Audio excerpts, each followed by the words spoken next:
दोस्तों आज की इस वीडियो में हम ये समझेंगे, एकदम आसान भाषा में समझने की कोशिश करेंगे कि ये जो धारा है आईपीसी की धारा 376 डी है, ये आखिर है क्या जिसको सुप्रीम कोर्ट में चुनौती दी गई है।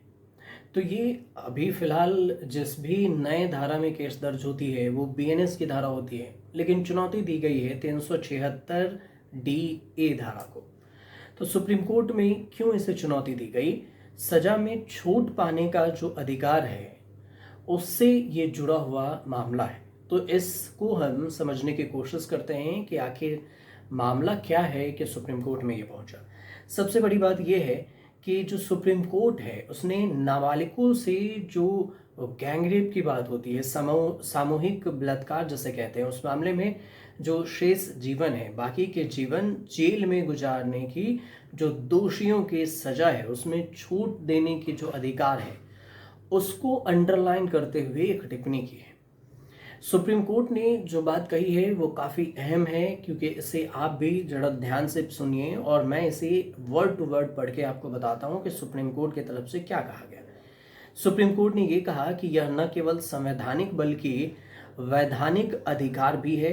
ये जस्टिस बी नाग रत्ना और जस्टिस आर महादेवन की पीठ है। तत्कालीन भारतीय जो दंड संहिता है बीएनएस की धारा भी है 376 डी के संवैधानिक वैधता को चुनौती देने वाली जो याचिका है उस पर सुनवाई हो रही थी। और इसमें धारा 376 डी में क्या है, तो 16 साल से कम उम्र की नाबालिग लड़की के साथ अगर गैंगरेप की घटना होती है तो उसी से ये संबंधित धारा है।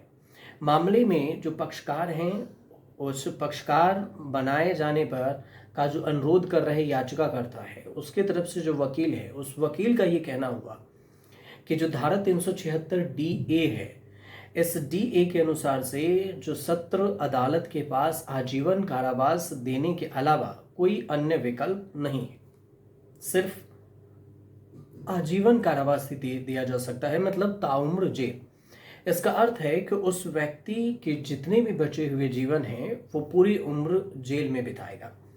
पीठ ने दो पहलुओं पर गौर किया है और इस दो पहलुओं को देखें तो सबसे पहली बात यह है कि जिसमें प्रावधान के तहत निर्धारित दंड है, जिसमें सत्र अदालत में मुकदमा चलाए जाने के बाद ये लागू किया जाना था और हाई कोर्ट या सुप्रीम कोर्ट में इसे चुनौती दी जा सकती थी। इस पर पीठ का क्या कहना हुआ, तो दो बेंच की पीठ है उसमें, इस पीठ में ये पीठ का कहना हुआ कि मामले का जो दूसरा पहलू ये है कि यदि किसी दोषी को ऐसी सजा दी भी जाती है तो फिर उसे भारत के संविधान के अनुच्छेद 72 और अनुच्छेद 161 के अनुसार से राष्ट्रपति या किसी राज्य के राज्यपाल के सामने सजा माफी के लिए आवेदन करके सजा में छूट मांगने का अधिकार है।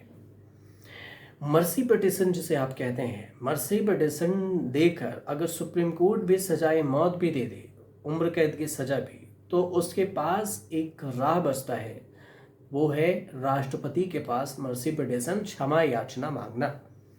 और अगर राष्ट्रपति इसे मंजूर नहीं करती है तो फिर सजा बरकरार रहेगी। अगर राष्ट्रपति मंजूर कर देती है तो सजा जितनी भी होगी उसमें अब उसकी कम हो जाती है और आजीवन कारावास पलट सकता है, फांसी की सजा भी पलट सकती है। ये पावर सिर्फ राष्ट्रपति के पास होता है। लेकिन सुप्रीम कोर्ट का कहना है कि इसके अलावा ऐसे आरोपियों के पास सजा में छूट पाने का जो वैधानिक उपाय है वो भी है।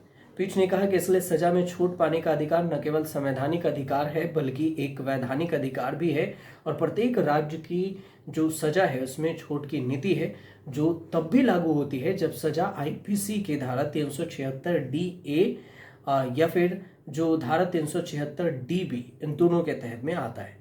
376 डी जो है वो 12 वर्ष से कम उम्र के नाबालिग के साथ दुष्कर्म के मामले में दंडित से संबंधित है और 376 डी 16 साल से कम उम्र के जो लड़कियां हैं उससे संबंधित है।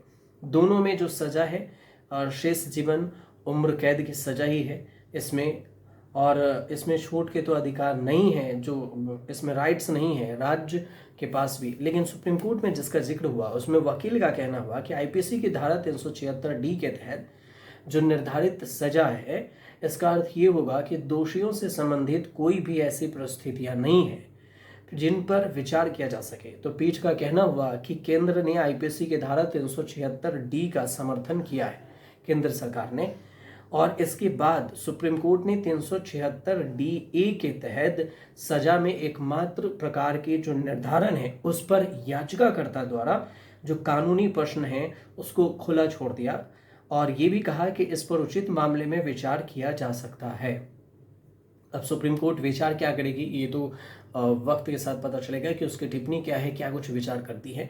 लेकिन ये जो 376 डी ए है और 376 डी बी है, इस दोनों को लेकर सुप्रीम कोर्ट में याचिका दाखिल की गई है और इस पर चुनौती दी गई है कि आप इस दोनों धारा को पर गहन चिंतन कीजिए, ताकि ये जो बाकी की सजा उम्र कैद की सजा होती है और उसे भी मर्सी पिटिशन से सजा छूट पाने की जो याचिका दायर की जाती है वो न दायर किया जा सके। तो यही पूरे मामला था जिसकी कहानी हमने आपको बताई है। अगर आपको समझ में आया आसान भाषा में तो हमारे चैनल से जुड़िए, सब्सक्राइब जरूर कर लीजिएगा।